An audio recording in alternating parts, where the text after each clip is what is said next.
Attitude hack. As the phrase might entail to you, I hope it does, my intention is to provide you with tools necessary, like a hacker who comes in the back door of your security system, like a hacker who undoes the security levels of your website or your app on your phone or your GPS system, or someone who hacks into your email or your debit or checking account. Someone who uses unintended authorization to change things in your system. The attitude hack is kind of like that. Because what I'm about to share with you, while this is going to be a very brief message, it's intentionally brief because of its power. Because I want you to understand and apply what I'm going to share in this very brief lesson. But I want you to be able to practice it and exercise it again and again and again and again throughout today before we move on to the next lesson. What you're going to learn in the next few minutes, you already know. You've already seen it. You've already done it. You've already seen it done to you, and you've seen it done by others, through others, but you didn't really put it into the category that I'm going to put it today, and that is the attitude hack. I'm guessing, too, that while you've seen it and maybe even done it before, you had no idea just how powerful the exercise was.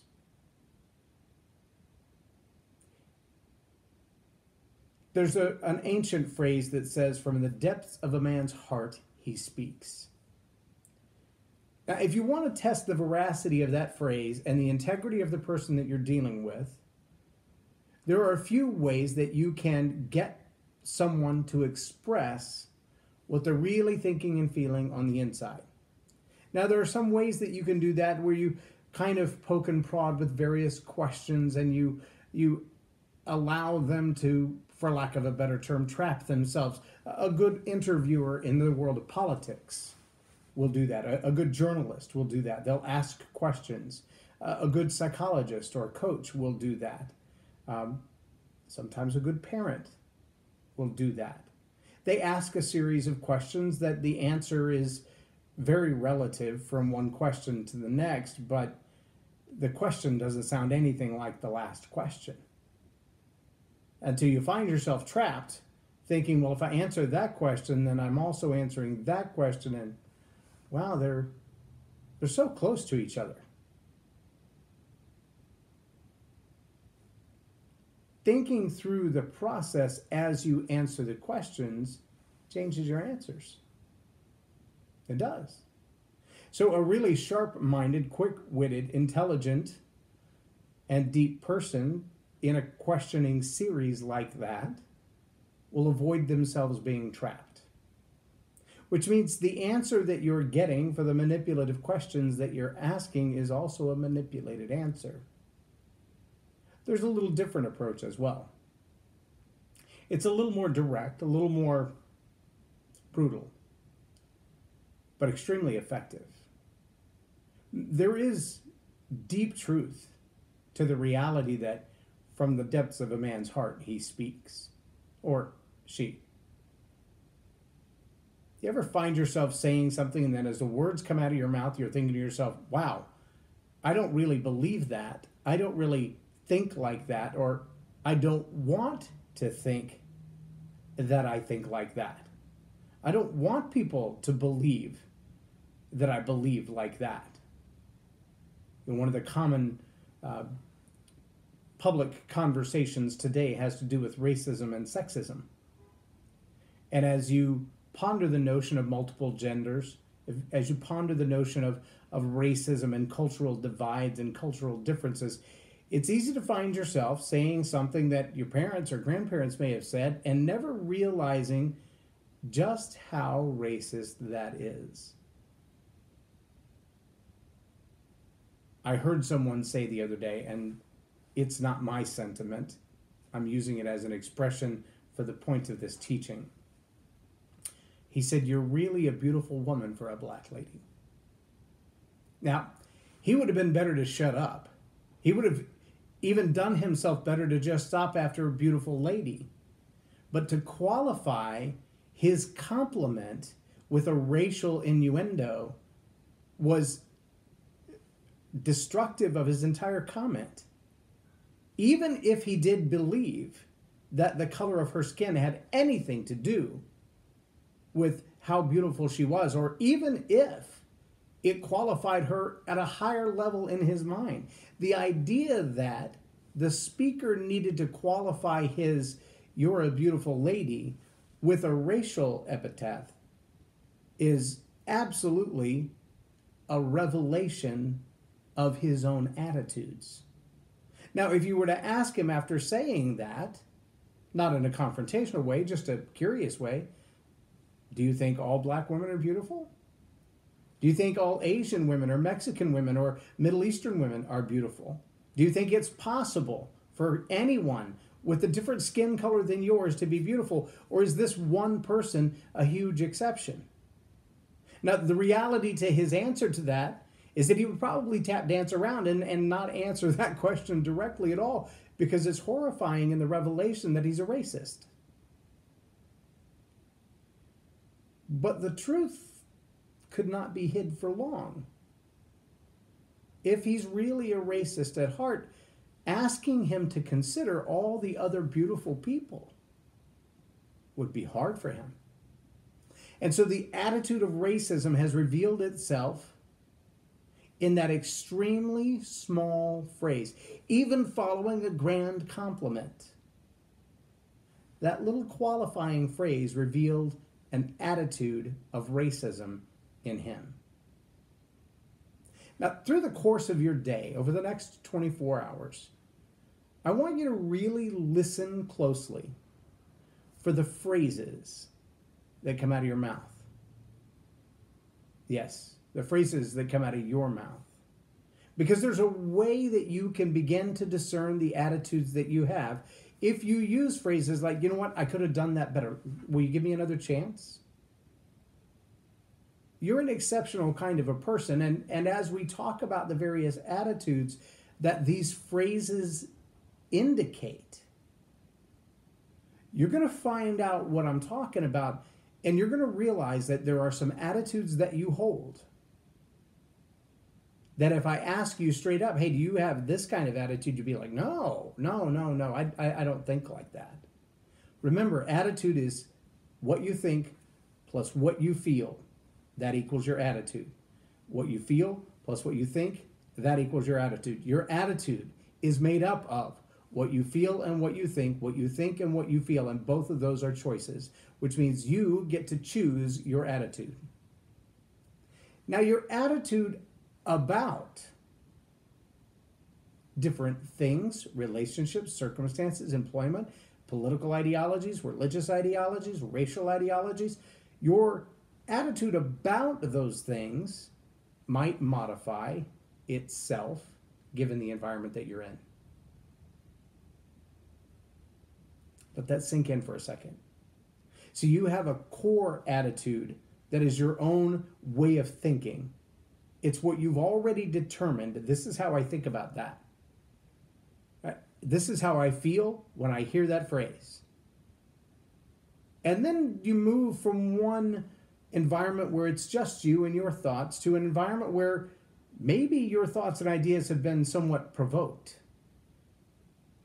But there's a little discomfort in the environment, a little tension in the environment, a little combativeness in the environment. And suddenly, what you hold in your own mind to be unchangeable truths, unchangeable feelings, unchangeable thoughts, when pushed into this environment, all of a sudden, there's something different there. There's a little bit of friction there. There's a little bit of tension there. There's a little bit of feeling of unease there that you never really pondered before. And suddenly your attitude about this changes. Let me put it in a real simple experience for you. Do you have a friend or a family member that maybe when it's just the two of you hanging out, everything is cool? You realize they're a little bit odd. You realize their conversations are a little bit weird or off color or whatever. And you just think, that's just the way they are. All right, let them be. I'm not greatly concerned about it. And then suddenly you're around your real friends, your other friends, your daily friends, like your coworkers, or your classmates, and this one odd family member or friend shows up in that environment, and you realize, when it's just the two of us and they say something stupid, I let it slide. But if that same person says something stupid in this environment, there's going to be a war.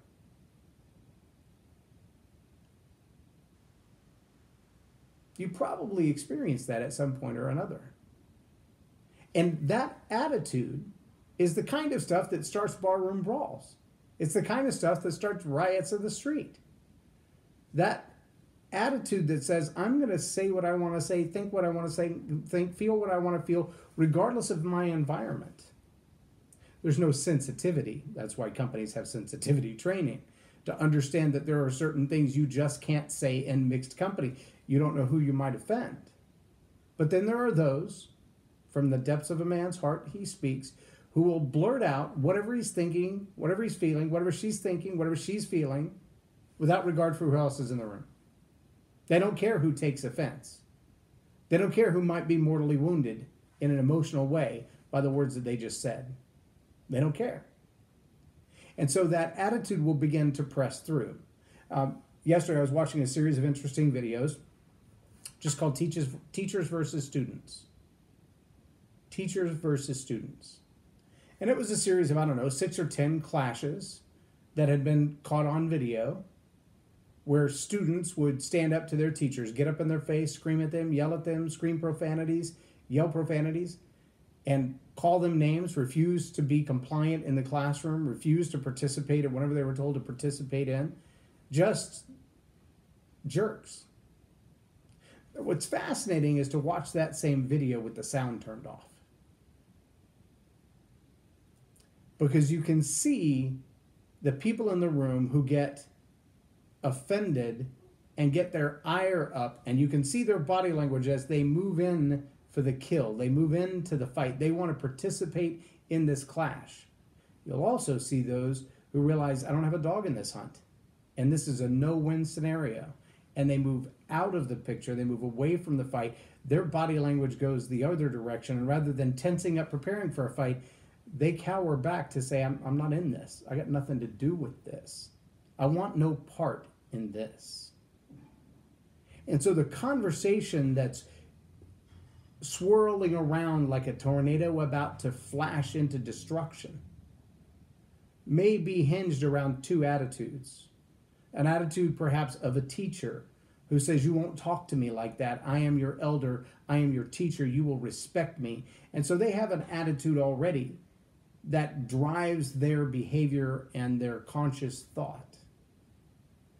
But so does the student say, well, you're going to respect me because I demand it, and I'm not going to let you talk to me like that, and you can't tell me what to do.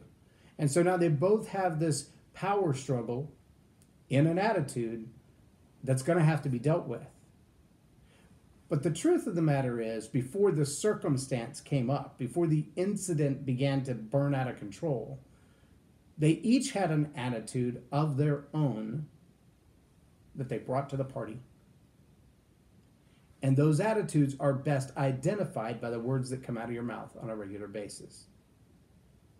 Do the words that come out of your mouth show honor and respect for other people around you, regardless of the relationship you have with them, regardless of their race, their creed, their national origin?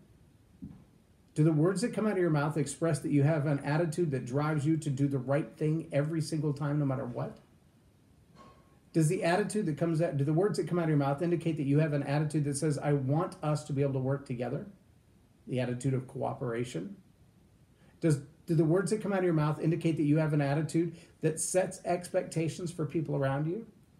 See, as we go through the next few days talking about the attitude hack, I'm going to pull out a few of these specific attitudes, and we're going to talk about the phrases that are common in them. But right now, what I want you really to do over the next 24 hours, I want you to listen for those phrases that you hear in the classroom, that you hear in your workplace, that you hear at the gas pump while you're filling up your car. What are those attitudes that are expressed around you in your neighborhood, in your workplace, in your school? What are those phrases that you hear that if you really thought about it, if you were really aware, You could say, now that person and that person and that one, they have all used very, very similar phrases. They seem to have the same attitude. And maybe you can't put your finger on it just yet because we haven't gotten that far, but just hearing the consistency of their phraseologies, the words that they choose to use without thinking, will help you to identify some of those attitudes around you. I'm going to encourage you over the next 24 hours to just start making a list. Make a list of all the phrases that you hear on a regular basis. Maybe you work in a workplace where the phrase, it's good enough for government work, comes up on a regular basis. Or, I don't have time for that, comes up on a regular basis. Or, that's not my job. When those phrases are common, I want you to write them down. And then I want you to make a tick mark next to them each time you hear them from somebody entirely different, or each time you hear them from the same person. As we continue in this process of the attitude hack, you're going to begin to see that the phrases you hear on a regular basis from yourself and from those around you indicate the attitudes that you're working with. And as we begin to break those attitudes down and categorize those phrases to say, when you hear this phrase together with this phrase, that's this attitude, and here's what will happen if you don't deal with it. You're going to find some real power in how to deal with people in the workplace, how to deal with difficult attitudes, especially based on this analysis. But for the next 24 hours, all I want you to do is the analysis. I want you to take a notepad, a sticky pad, the notes on your phone, whatever you need to do. And when you hear common phrases, I don't care if it's 5 times from the same person or 1 time for 15 people, I want you to write down that phrase that you're hearing on a regular basis. And they may be phrases that are unique to your workplace, that are jargon within your workplace.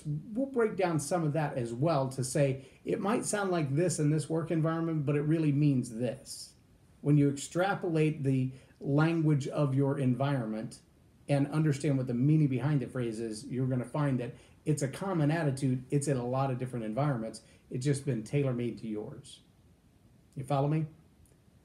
Over the next 24 hours, just be aware of common phrases that you say and that you hear, and make a list. That's all you got to do. I would like, as you make that list, if you'd comment right here on this Facebook post, on this YouTube post, go right down into the comments and go, these are some of the phrases that I'm hearing. I'd like to know what some of those phrases are. I'm tempted, I can't promise, but I might even have another camera setup or a laptop setup so I can see your comments tomorrow while we're talking. We'll talk about some of those phrases. I might actually engage some of you in this conversation if you're willing to share some of the comments that you've heard. Put them down there below, and we'll see what we can do to get you into the conversation as we talk further about the attitudes that you're seeing in the workplace and how prevalent they are. I hope you have a list when we come back together. I'm J Loren Norris, and you've been watching Tell It Like It Is TV. Have a blessed day.